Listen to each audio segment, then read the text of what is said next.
Otra historia en Asunción.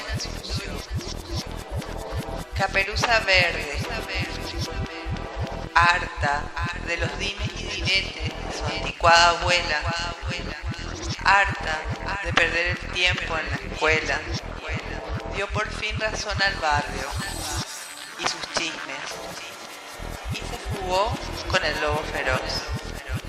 Al cruzar la ciudad, con pica pica en la cintura, traficando stock.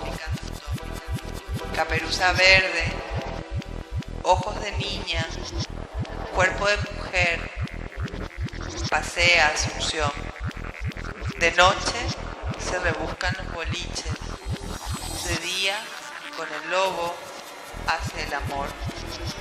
Caperucita Verde decidió dejar las muñecas y aquellos chiches, y como Yanis vivió rápido y veloz.